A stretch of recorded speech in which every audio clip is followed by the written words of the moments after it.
اللهم افتح علينا بحكمتك وانشر علينا رحمتك يا ذا الجلال والإكرام. اللهم افتح علينا بحكمتك وانشر علينا رحمتك يا ذا الجلال والإكرام. قال المصنف رحمه الله تعالى ونفعنا بعلومه في الدارين آمين. Sampai mana kitab ni? Kitab Penawar Bagi Hati 69 sampai daripada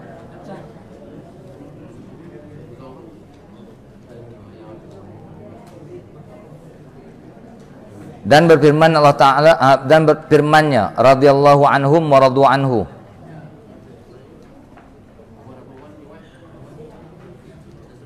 Dan firman Allah Ta'ala radhiyallahu anhum wa radu anhu dzalika liman khasyiya rabbah. Telah redha Allah Ta'ala daripada mereka itu dan redha mereka itu daripadanya. Cerita dalam kehidupan kita selalu dah saya sebut apa matlamat hidup kita? Matlamat hidup kita redha Allah Ta'ala. Dan satu doa, Allahumma ja'al khaira ayyamina yawma nalqaka wa anta radin anna. Allahumma ja'al, ya Allah, ij'al khaira ayyamina, jadikan oleh kamu akan sebaik-baik hari kami, yawma nalqaka, hari kami bertemu kamu, wa anta radin anna, walhal kamu redha kepada kami. Kita minta redha Allah Ta'ala sahaja. Bila Allah Ta'ala redha, sebagaimana Rabi'atul Adawiyah kata, ya Allah, kalau seandainya ada habuan aku daripada dunia, ya Allah, bedalah kepada sekalian orang-orang kafir. Dan kalau ada habuan aku daripada akhirat, ya Allah, berilah kepada sekalian muslimin muslimat. Aku hanya perlu redamu sahaja, ya Allah. Kalau kamu redha dengan aku, selesai masalah. Begitu juga bagi siapa orang dapat redha Allah, kita redha dengan Allah, Allah Ta'ala redha dengan kita. Macam mana redha kita dengan Allah? Redha kita menerima tadbir Allah Ta'ala, takdir Allah Subhanahu wa Ta'ala. Tu orang panggil radhiyallahu anhum wa radu anhu. Bila kita menerima redha dengan tadbir Allah Ta'ala, takdir Allah Ta'ala, Allah Ta'ala redha di atas kita. Itu bagi siapa? Yang demikian itu bagi mereka yang takut akan Tuhannya, takut akan Tuhan. Mana takut mengerjakan benda yang dilarang? Ya, takut kita mengerjakan benda-benda yang dilarang oleh Allah Subhanahu wa Ta'ala, supaya apa? Kehidupan kita dalam keadaan mentaati Allah Ta'ala. Ini orang panggil daripada kita taat tariqat Muhammadiyah. Tariqat Muhammadiyah sama ada zuhir dan batin dia, insya-Allah Allah Ta'ala akan bagi perasaan ni. Perasaan berjinak-jinak hati kepada Allah. Faham? Perasaan ta'annus, mana berjinak-jinak hati kepada Allah Ta'ala. Dan ketahui olehmu bahawasanya menghasilkan takut itu dengan dua perkara. Untuk hasil perasaan takut kita kepada Allah, sebahagian daripada sifat-sifat mahmudah, itu petua dia atau kaedah dia dengan dua perkara. Pertama dengan pengetahuan. Kalau pengetahuan, ilmu. Sebut saja pengetahuan itu cerita ilmu. Kalau ilmu tak ada, kita tak tahu benda itu bahaya tak bahaya, kita buat. Tapi kalau ada kita mengetahui bahaya atau Allah Ta'ala tak redha, kita tak buat. Itu yang dalam hikam ada menyebutkan, al-wasiluna ilallah al-alimu nabih. Orang yang sampai kepada Allah Subhanahu wa Ta'ala ialah al-alimu nabih, orang yang mengetahui tentang ketuhanan.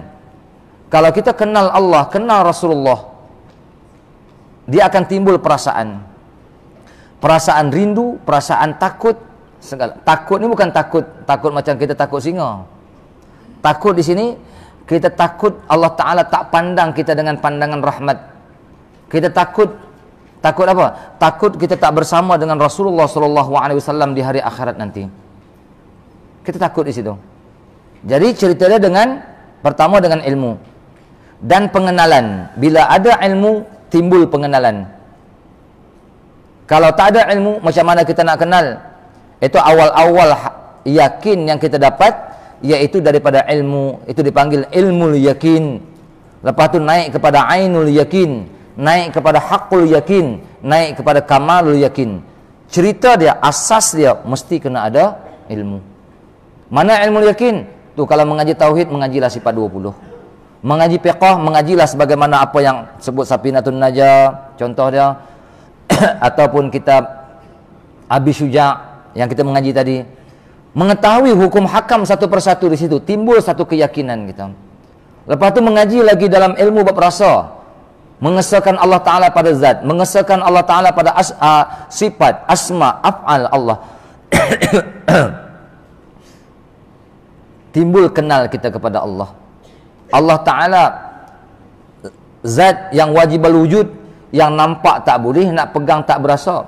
Tapi hati kita bila sebut Allah, takut.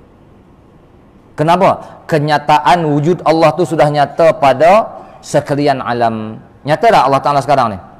Terlampau nyata. Bukan kata nyata lagi, terlampau nyata sangat Allah Ta'ala ni. Bagi siapa? Bagi orang yang tak buta mata hati. Siapa yang buta mata hati, dia tak nampak. Bila Allah Ta'ala sayang kepada kita, tu yang Nabi Nur Muhammad, bila Allah Ta'ala sebutkan kepada Nur Muhammad, aku akan mendapati kamu di mana kamu berada, dan kamu tidak akan mendapati aku melainkan siapa-siapa yang aku beri petunjuk kepada dia. Siapa-siapa yang Allah Ta'ala pilih, Allah Ta'ala redha, Allah Ta'ala akan tunjukkan. Macam mana jalan kita nak balik kepada Allah Subhanahu Wa Ta'ala tu ada, kan? Maka mereka yang mengetahui ia akan kebesaran Allah Ta'ala, tahu kebesaran Allah Ta'ala, macam mana kebesaran Allah Ta'ala, keagungan Allah Subhanahu Wa Ta'ala, Allah Ta'ala zuhirkan Nur Muhammad sallallahu alaihi wasallam. Daripada Nur Muhammad sallallahu alaihi wasallam tu orang panggil wahdatus syuhud. Yang kita syuhudkan hanya sahaja. Semua ni dizuhirkan daripada Nur Muhammad. Laulaka ma khalaqtul aflaka. Kalau bukan kerana kamu ya Muhammad, ma khalaqtul aflaka. Aku tak akan ciptakan seluruh alam semesta. Nur Muhammad sudah mesra ke seluruh alam di sini. Jadi pandanglah sekalian makhluk dengan pandangan syuhud, bukan pandang makhluk dengan mata kayu. Ni mata kayu ni. Tak mata kayu, mata buta. Memang boleh tengok, tapi buta makrifat. Kita minta mudah-mudahan pandangan kita Allah Ta'ala buka dengan pandangan syuhud. Apa juga yang kita terpandang, seluruh makhluk, segala apa yang berlaku dalam kehidupan kita, tanda-tanda kebesaran Allah Ta'ala nyata pada diri kita. Tengok kosong, tak ada apa, tak rasa apa pun hati kita. Fahamlah kita, pandangan kita bukan pandangan syuhud. Ya? Kalau pandangan kita ni, kalau pandangan syuhud, sama ada syuhud kepada Nur Muhammad, hakikat dia, syuhudlah kita kepada Allah. Faham mana syuhud? Kita memandang kepada makhluk, sebenarnya kita memandang kepada Nur Muhammad. Memandang kepada Nur Muhammad tu kenyataan bagi wujudnya Allah, wujudnya sifat Allah, wujudnya asma Allah, wujudnya af'al Allah. Jadi hakikat dia, nak kenal Allah Subhanahu Wa Ta'ala, pandanglah kepada pandang kepada makhluk. Dan terkaya Allah Ta'ala daripada segala makhluk. Inilah yang disebutkan dalam Tauhid. Allah Ta'ala ada bersifat istighna. Paham? Bersifat terkaya. Apa makna terkaya kepada makhluk? Dah makhluk tu sebagai kenyataan fakir. Allah fakir kita. Kita bersifat dengan fakir, tertumpu, berhajat kepada Allah Subhanahu Wa Ta'ala, bermakna Allah Ta'ala yang bersifat dengan kaya. Cerita dia nak tahu fakir kita, kaya Allah, pandang di makhluk. Kita ni orang kaya contohnya. Kalau kita orang kaya, yang kaya kita, berhajat tak kita kepada Allah Ta'ala yang nak bagi kaya pada kita? Mana ada kita kaya dengan sendiri? Kalau Allah Ta'ala ambil harta kita, yang banyak-banyak kita rasa megah-megah sangat, Allah Ta'ala ambil dalam sekelip mata, habis dah harta kita? Habis. Semua kita ni menumpu tak terlepas kepada Allah Ta'ala. Okay. Dan akan bahawasanya menjadikan ia akan syurga dan api neraka. Dan akan, apa tu? Bukan pondok ya, penduduk tu. Kalau penduduk, apa tu ya? Penduduk ya. Penduduk bagi keduanya Allah Ta'ala akan jadikan. Allah Ta'ala jadikan syurga, Allah Ta'ala jadikan neraka. Kenapa kita memandang kepada syurga Allah Ta'ala, hati kita tak berharap, ya Allah, jadikan aku sebahagian daripada ahli syurga. Kenapa? Sebut kata sebahagian ahli syurga inilah yang akan dapat. Tingkatan syurga ni banyak. Tingkatan syurga yang paling atas sekali dipanggil syurga Al-Qurba. Tahu syurga al-qurba. Syurga al-qurba bukan ada bidadari, bukan ada istana, bukan ada makanan yang hebat-hebat. Sedangkan syurga yang bukan qurba pun disebutkan ma laisa fiha ainun ra'at wala uzunun sami'at wala khatara ala qalbi bashar. Syurga yang Allah Ta'ala janjikan kepada kita tak biasa mata memandang, tak biasa telinga mendengar, tak biasa terlintas di hati manusia. Itulah nikmat syurga. Lebih lagi yang di atas tadi, untuk sampai kepada tahap atas, bukan bidadari, bukan makanan, bukan istana-istana, hanya memandang tajalli Allah Subhanahu wa taala. Itulah nikmat syurga yang paling agung, paling tinggi sekali. Kan? Paling tinggi sekali itu nikmat dah. Bersama dengan kekasih Allah Subhanahu wa taala Nabi Muhammad sallallahu alaihi wasallam. Untuk capai tahap di sana mesti melalui tahap-tahap syurga yang di bawah. Jadi Allah Taala sediakan syurga di hari akhirat nanti. Dan lagi satu, Allah Ta'ala sediakan neraka. Bagi orang-orang arif billah, mereka ni yakin dah masuk syurga, tapi mereka khawatir. Khawatir apa? Khawatir tak bersama dengan Rasulullah pada hari akhirat nanti.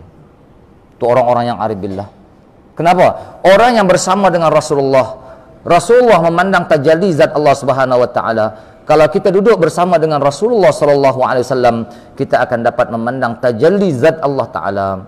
Bukan pandang syurga yang di bawah. Orang yang di bawah memandang, ya Allah, masukkanlah aku ke dalam syurga. Yang di atas tadi, ya Allah, bersamakanlah aku dengan Rasulullah sallallahu alaihi wasallam pada hari akhirat nanti. Tengok. Khawatir tu masing. Orang yang di bawah takut apa? Takut masuk ke dalam api neraka. Orang yang di atas takut Allah Ta'ala tak jadikan mereka bersama dengan Nabi. Kenapa? Sebab azab neraka Allah Subhanahu wa taala selalu dah saya sebut. Api yang ada di atas dunia ni hanya seketul daripada resapan bara api neraka. Bila Nabi Adam minta kepada Allah Subhanahu wa taala, ya Allah, berilah api untuk kami masak makanan. Allah Ta'ala bagi seketul sebesar tapak tangan ni, bara api neraka. Bila jatuh ke tangan Nabi Adam terlepas, panas. Jatuh ke bumi, bergerak masuk ke tempat asal dia. Bila minta kali kedua, ya Allah, berikanlah api. Allah Ta'ala kata, memadai kamu gesel-geselkan batu, pokok-pokok kering, akan keluar api. Api yang seketul daripada bara api neraka tadi meresap ke seluruh dunia dah. Ni yang sekarang kita guna. Api warna biru, potong besi, itu salah satu daripada resapan api ketul bara api neraka tadi. Kalau setara api di atas dunia kita tak sanggup nak hadap, macam mana bara api neraka yang mana di hari akhirat nanti Allah amanah Nabi Muhammad sallallahu alaihi wasallam akan menyembelih kibas. Kibas kematian. Apa makna kibas kematian? Selepas daripada sembelih kibas, mati tak ada dah. Mati tak ada dah. Kalau syurga, hiduplah dalam keadaan nikmat. Kalau neraka, hidup dalam keadaan sengsara. Hidup segan, mati tak mau. Bagi otak orang yang cerdik, sanggupkah kita duduk di dalam api neraka? Memang tak sanggup, jangan sombonglah. Itu neraka, dia kata, terserah Allah Ta'ala nak bagi. Memang syurga neraka tu ketentuan Allah Ta'ala. Tapi bagi orang yang berfikir, memang tak akan sanggup. Tak akan sanggup. Walaupun Allah Ta'ala letakkan kita dalam api neraka, tak sanggup, tak tahan. Cuba bakar tangan kita. Tahan tak kita?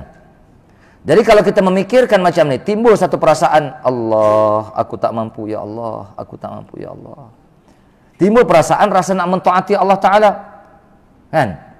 Ini. Itu yang pertama, ilmu pengetahuan.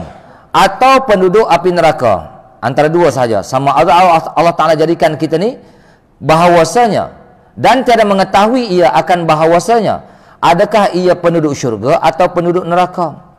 Kita pun tak tahu. Allah Ta'ala nak letakkan kita ni di mana. Maka tak dapat tiada daripada takut ia akan Allah Ta'ala. Kalau kita fikir muhasabah balik, tingkatan-tingkatan tadi saya sebut. Kalau orang arif billah, dia takut tak duduk bersama dengan Nabi. Kalau orang ahli biasa, dia takut lepas ke neraka. Baik itu minta syurga. Allahumma inna nas'aluka ridhaka wal jannah. Ridhaka itu apa ridhaka? Duduk bersama kekasih Allah. Nabi Muhammad SAW memandang tajalli Allah. Wal jannah, ini martabat orang awam. Kan? Ahli syurga juga. Tapi syurga di tingkat-tingkat yang bawah. Itu yang kita minta, Allahumma inna nas'aluka ridhaka wal jannah wa na'udzubika min sakhatika wan nar. Kita tak akan mampu nak murka Allah Subhanahu wa taala, neraka Allah Subhanahu wa taala, kita tak akan mampu. Okey. Dan yang kedua, ini petua yang kedua, kita nak timbul perasaan takut kita kepada Allah, apa dia? Dengan memandang kepada sekalian mereka yang takut dan menilik akan kelakuan mereka dan mendengar akan perkhabaran mereka. Kita pandang orang yang takut Allah. Sebab itu perjalanan orang-orang sufi, ya, perjalanan orang-orang sufi, dia mesti kena ada sohbah. Tahu sohbah? Sohbah ni mana kena duduk sekali. Itu yang sahabat Nabi dipanggil sahabah. Sahabat tu maksud kata duduk sekali. Duduk sekali dengan orang-orang yang takut kepada Allah Subhanahu wa taala. Ma akhaztul ilma bil qil wal qal bal akhaztul ilma bi suhbatir rijal. Kan ulama kata, ma akhaztul ilma, aku tak ambil ilmu dengan kata macam tu, kata macam tu, belum lagi. Tu di sini baru. Di lidah. Bal akhaztul ilma, aku ambil ilmu, keyakinan tadi bisuhbatir rijal, duduk dengan orang-orang yang rijal kepada Allah. Orang-orang rijal itu mana? Jantan, hebat sungguhlah. Orang-orang yang takut kepada Allah. Bila kita memandang kepada orang yang takut kepada Allah Subhanahu wa taala, otomatik rohaniyah kita akan ada perhubungan. Dia timbul satu perasaan. Kita pandang kelakuan orang-orang yang takut kepada Allah dan menilik kelakuan mereka dan mendengar akan perkhabaran mereka. Macam mana nasihat-nasihat daripada orang-orang arif billah. Jangan sampai roh ke gargarah. Tahu gargarah ni? Ni gargarah. Bawah halqum kita ada lubang tak ni? Ni gargarah. Nasihat depa, kalau roh sampai ke gargarah, tak ada dah. Hampa carilah ma'rifat. Contoh dia kata, hampa carilah ma'rifat kepada Allah Subhanahu wa taala sebelum roh sampai ke sini. Yang pertama sekali ma'rifat dalam sudut ilmu. Lepas tu ainul yakin, haqqul yakin, kamalul yakin. Macam mana ma'rifat tersebut? Anda kena mengajilah. Duduk sekali dengan orang-orang yang dah sampai kepada Allah Subhanahu wa taala. Jadi mana perkhabaran mereka tu ada. Percakapan mereka ada. Orang-orang yang mengenal Allah Subhanahu wa taala, walaupun zaman sekarang agak kurang dah berbanding dengan zaman dulu, tetapi orang yang bercakap tentang makrifat kepada Allah, tentang takut kepada Allah, pasti ada. Ya, mesti ada. Bandingannya seperti kanak-kanak yang tiada takut, ia akan ular. Budak, kalau kita ajar, kalau kita tak beritahu, dia nak takut benda apa? Sebab dia tak tahu diri ular itu berbisa. Kerana tiada mengetahui ia akan bahawasanya ular itu menyebabkan kebinasaan. Bersalahan bapa bagi budak itu. Yang kita dah besar, kita tahu. Kita tahu ular itu berbisa. Takut ia akan ular. Sebab apa takut? Kerana mengenal ia dan mengetahui ia akan mudarat dengan sebab dipatuk itu ular. Yang kita dah besar-besar ni kita tahu. Tetapi apabila melihat kanak-kanak itu akan ayahnya takut ular, bila tengok ayah melompat, tengok ular melompat terkejut, anak lari juga tak? Anak lari. Ada apa ayah? Dia kata, ada ular. Oh, kalau macam tu ular bahaya. Itu orang panggil sohbah. Duduk sekali. Faham? Duduk sekali dengan orang yang takut kepada Allah Subhanahu wa taala, dia akan membawa kepada kita takut juga kepada Allah taala. Belajar ilmu, mengetahui macam mana takut kepada Allah Subhanahu wa taala, sudut pengetahuan kita akan dapat macam mana cara kita nak takut kepada Allah taala. Dan lari daripadanya dan gemetar badan dia. Tanya ayah dia, "Ayah lari kenapa?" "Aku tengok ayah lari, aku lari jugalah." Wah, ada ular tadi dia kata. Ayah pun tak nampak ada anak, kan? Tapi bila ayah lari, anak lari juga tak? Mesti lari juga. Itu yang kita kata beruntung duduk dengan orang-orang yang takut kepada Allah Ta'ala. Kerana melihat itu ular itu, nescaya mengikut akan ayahnya pada ketakutan. Betul tak? Dia lari juga tak? Wah, dia tak nampak pun. Ni hari-hari kalau kita duduk dengan orang-orang yang takut kepada Allah Subhanahu wa taala, bimbingan daripada mereka tu lama kelamaan dia akan meresap di dalam jiwa kita. Sebab apa? Sebab orang-orang yang berilmu, dia memandang, oh yang ni bukan redha Allah. Hatta kalau kita duduk dalam taat, contoh saya kata, duduk dalam taat, rajin melakukan amal ibadat, ibadat sunat, tapi kita syirik macam mana? Kita merasai bahawa amal ibadat kita dah banyak dah. Kita ni orang yang hampir dengan Allah Subhanahu wa taala. Bagi orang-orang arif billah, dia memandang Allah, jauhlah daripada ni. Jangan pandang amal ibadat kamu. Amal ibadat kena buat, bukan satu pelemah kita nak melakukan amal ibadat. Saya sebut ini bukan pelemah ya. Cuma nasihat daripada saya, jangan merasa lebih. Ya. Jangan merasa lebih dengan amal ibadat kita. Jangan merasa lebih dengan ilmu yang ada pada kita. Jadi kalau kita fikir, bila pandang, bila nasihat keluar macam ni, kita dengar, oh kenapa ustaz sebut macam ni? Oh baru kita faham. Jangan syirik kepada Allah Ta'ala. Walaupun dalam bentuk kebaikan, kita nampak rupa baik kan? Tapi hakikatnya sampai tak kita kepada Allah Ta'ala? Kita masih lagi tak sampai kepada Allah Ta'ala sebab kita terpandang. Tapi kalau segi zahir kita nampak, oh orang tu buat baik, Masya Allah, pukul 4 pagi duduk masjid dah. Qiyamul Lail berzikir, Masya Allah, hebat dia. Tak tentu lagi. Saya kata tak tentu lagi kalau ilmu tak ada. Melainkan kalau kita belajar, oh guru kata jangan terhijab dengan amal ibadat kita. Jangan terhijab dengan kebaikan-kebaikan yang kita lakukan. Kebaikan itu mesti kita lakukan. Tapi kita pandang, la tataharraku dzarratun illa biiznillah. Tak akan bergerak benda walaupun sebesar zarrah. Itu melainkan dengan izin Allah Subhanahu wa taala. Allah Taala bagi izin kita bergerak kita. Allah Taala tak izinkan kita bergerak kita. Jangan sombong. Ya, jangan kita sombong dengan apa yang ada Allah Ta'ala beri kepada kita. Perasaan di hati itu kena ada. Peringatan itu kena selalu sampai kepada kita. Baru gerak-geri kehidupan kita nampak, oh macam tu, macam ni. InsyaAllah timbul perasaan takut. Dan merasa ia di dalam hatinya akan takut. Nampak ayah lari, anak lari juga tak? Anak lari, anak tak nampak ular pun. Oh, dah ayah lari, anak, oh kenapa? Anak pun takut juga. Ayah lari kenapa? Ular dia kata. Anak tak nampak ular, tapi bila memandang kepada kelakuan ayah tadi, otomatik timbul perasaan takut tak? Anak lari juga. Ke anak relax ya? Ayah kenapa lari? Tak. Itu bandingan dia kalau kita duduk dengan orang-orang yang berilmu. Orang-orang yang takut kepada Allah Subhanahu wa taala. Sekalipun tiada ada ia mengetahui akan sifat ular. Anak tadi tak tahu pun ular, dia tak nampak pun ular. Tapi dah tengok orang yang duduk bersama dia lari, dia ikut lari juga. Jadi dua petua. Pertama, kita kena ada ilmu. Yang kedua, kita kena ada sohbah. Sohbah duduk sekali. Sahabat Nabi tu lebih daripada tu kenapa? Sebab sohbah adalah. Kita sebab duduk sekali dengan Nabi. Sebab itu kita nak potong martabat sahabat tu tak boleh. Walaupun lebih sahabat, tapi kita pun ada kelebihan juga sebab kerinduan Nabi kepada kita. Ana mustaqun ila ikhwani. Nabi kata, aku rindu kepada saudara aku. Bukankah kami? Alas Nabi ikhwanak? Bukankah kami saudara kamu ya Muhammad? Nabi kata bukan. Antum ashabi, kamu sahabat aku. Saudara kamu siapa? Humul ladzi mana humul ladzi na yu'minu nabi walam yarawni.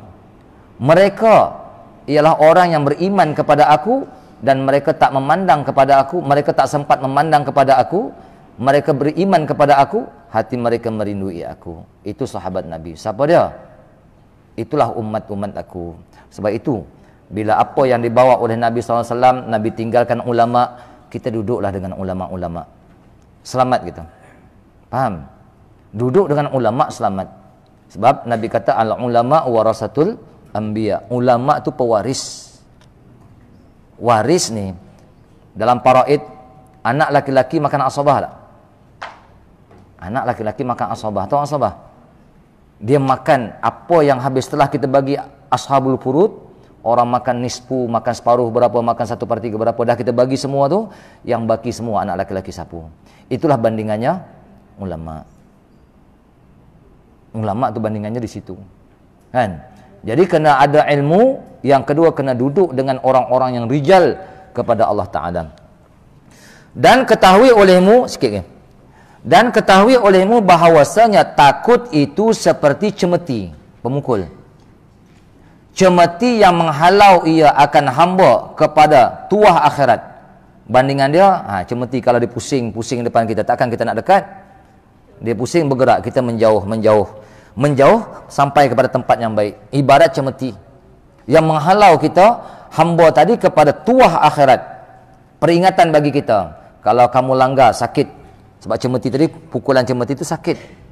Kalau kamu langgar berhadap juga dengan cemeti, sakit kamu. Undur, selamat. Makin lama makin selamat, makin jauh. Itulah bandingan dia. Cemeti tadilah yang menghalau. Takut tu ibarat cemeti yang menghalau kita untuk sampai kepada tuah di hari akhirat.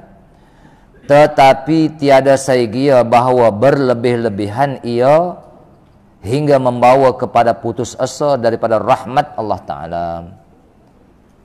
Dia macam ni. Kalau kita tengah sehat ni tengah sehat lagi kan, di antara takut dengan rojak ni harap. Takut dengan rojak, takut dengan harap ni kena 50. Kalau kita terlampau takut sangat, takut sangat, jadi kita putus asa daripada rahmat Allah Subhanahu Wa Taala. Sedangkan rahmat Allah Taala tu luas tak? Sedangkan rahmat Allah Taala tu luas. Ni semua rahmat Allah Ta'ala tak? Sampai takut pada Allah Subhanahu Wa Ta'ala. Pegang biji tasbih ya. Allah. Nak pergi kerja pun tak mau dah. Kalau kita memandang yang kita pergi bekerja, orang lelaki ya, pergi keluar bekerja, tenaga kita bekerja, dapat apa semua, apa yang kita dapat kita bagi, infakkan kepada anak bini kita, dikira pahala sedekah tak?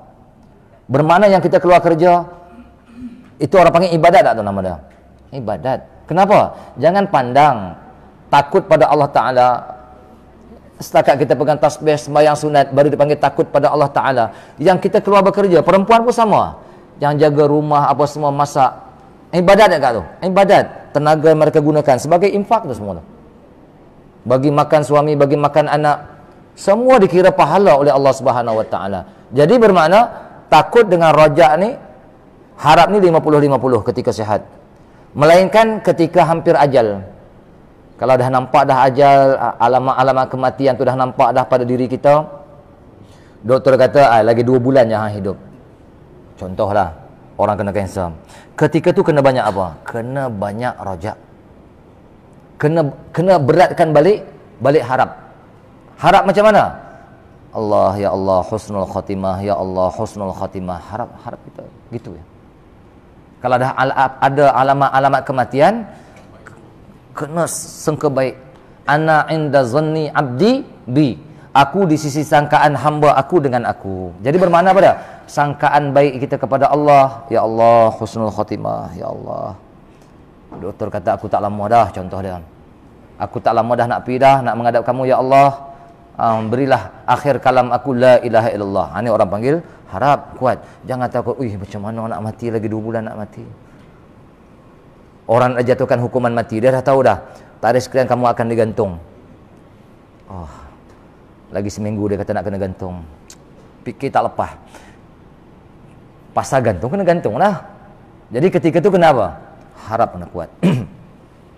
Adapun tengah-tengah macam ni tengah macam ni semua ni sehat semua ni datang ni. Dia kena kuat balik apa? Kena 50-50. Takut 50, harap pun 50. Kalau lari sebelah mana-mana, terlampau takut sangat pun tak betul, terlampau harap sangat pun tak betul. Kalau terlampau harap sangat, dia terlampau berani buat maksiat pula nanti. Tuhan Maha Pengampun, dia kata, kisah apa benda? Dia mula nak buat maksiat. Itu orang panggil terlampau harap sangat. Kalau terlampau takut sangat, jadi putus asa daripada rahmat Allah Subhanahu Wa Taala, sampai apa pun tak nampak. Dia fikir nak sembahyang, berzikir. Kalau macam tu tak jadi kerja, macam mana kita nak mentadbir dunia? Sedangkan kita kena ingat, segala apa gerak-geri kita ni, kita kena faham, semua boleh jadi ibadat. Tidur kita boleh jadi ibadat tak? Kalau kita tidur, aku tidur ni supaya aku boleh bangkit malam nanti kuat beramal ibadat, contoh. Atau tidur tengah hari, nak bangkit lepas zuhur ni mengaji, ataupun nak buat kerja jadi cergas, kerja nak cari nafkah anak bini kita. Tak ada masalah tidur kita. Boleh pahala tak tidur? Boleh pahala. Makan kita boleh pahala tak? Kalau kita niat biniyatin solehah, makan supaya apa? Dapat tenaga, sehat tubuh badan, tenaga aku nak beramal ibadat. Oh, yang makan kita, tiap-tiap biji yang kita makan semua boleh pahala. Tapi kalau makan kita tak fikir, oh yang ni sedap hari ni, dia kata. Ni gulai cayak ni. Berhobi kentang. Oh, lajak kata. Wah, itu jadi itu jadi nafsu. Kalau lah. Tapi kalau kita niat baik, oh tak apa lajak pun tak apa, dia kata. Tapi mudah-mudahan dapat tenaga nak beramal ibadat. Nak dengar Maulid Rasul ni. Boleh pahala. Kan? Innamal a'malu bin niat. Al-umur bimaqasidiha. Segala pekerjaan itu pandang niat kita. Kalau niat kita baik, walaupun benda harus, boleh pahala. Okey. Ini contoh-contoh dia. Kerana yang demikian itu dicela, terlampau takut sangat sampai membawa kita ni putus asa daripada rahmat Allah Ta'ala. Pandang, ni semua rahmat Allah Ta'ala tak ni yang kita pandang ni, kehidupan kita. Allah Ta'ala bagi kita kereta, rahmat tak? Rahmat Allah dengan kereta kita pergi mengaji, pergi sembahyang berjamaah. Ni sampai takut dengan Allah Ta'ala tak ada dah, dia kata. Kereta buruk pun tak apa dah, tak payah kata besar-besar. Takut soalan Allah Ta'ala banyak, dia kata. Kita ada duit, ikut kita. Kalau ada duit, amma bi ni'mati rabbika fahaddis. Nikmat Tuhan kamu tu nyatakan. Kalau kita tak mampu, ikut kemampuan. Kalau mampu, salah ke buat rumah besar-besar, beli kereta mahal? Ikut kita. Tandakan syukur atas nikmat Allah Ta'ala tadi. Bahkan apabila bersangatan takutnya, terlampau takut, hendaklah mencampur ia akan dia dengan harap akan rahmat Allah Ta'ala. Harap Allah Ta'ala. Apa makna harap Allah Subhanahu Wa Ta'ala? Allah Ta'ala maha pengampun. Allah Ta'ala maha yang memberi redha. Allah Ta'ala al-mu'ti. Allah Ta'ala segala-galanya. Jadi ambil 50. Dan saya kira bahawa lebih kuat takut daripada harap selama ada ia mengerjakan dosa. Dan saya kira bahawa lebih kuat takut daripada harap selama ada ia mengerjakan dosa. Kalau time kita buat dosa, itu kena kuat balik takut. Pandang azab Allah Subhanahu Wa Ta'ala, timbul perasaan takut. Itu kalau kita buat dosa.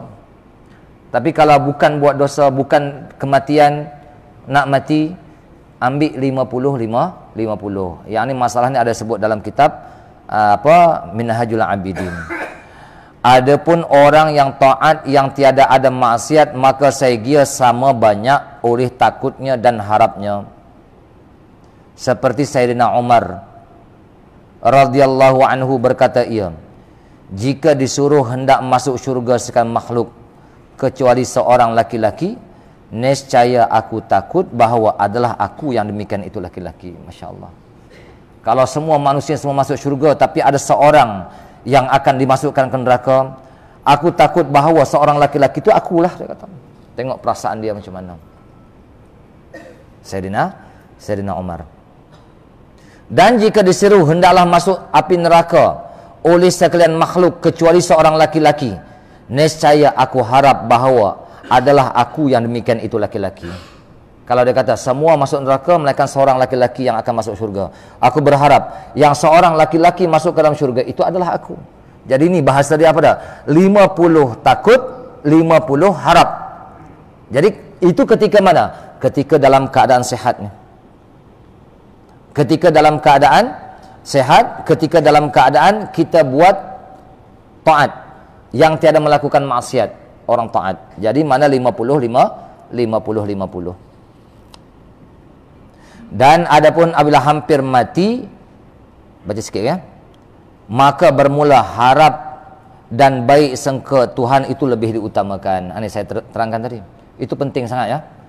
Bila dah nampak bayangan-bayangan ajal, Allah Ta'ala jadikan laqad ja'akum, amalan laqad ja'akum ni kalau kita amalkan pagi dan lepas subuh dan maghrib, insya-Allah bayangan-bayangan kematian apabila hampir, Allah Ta'ala akan bagi alamat-alamat kematian. Sampai habislah kita baca laqad ja'akum rasulun min anfusikum azizun 'alaihi ma 'anittum harisun 'alaikum bil mu'minina raufur rahim.